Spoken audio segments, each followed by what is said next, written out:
তোমারও হবে মনে, ধৈর্য ধরে কাজ করো, হয়ে যাবে।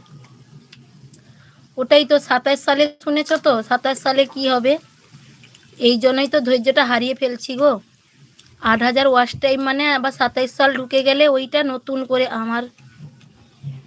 আমার ছেলেরা কোথায়? 67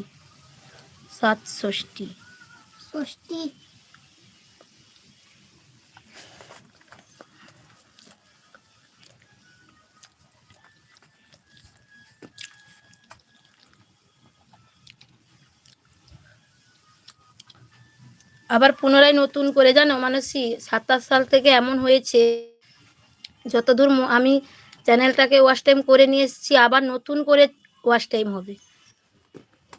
এক একজন এক একটা কথা বলছে, ভালো লাগছে না।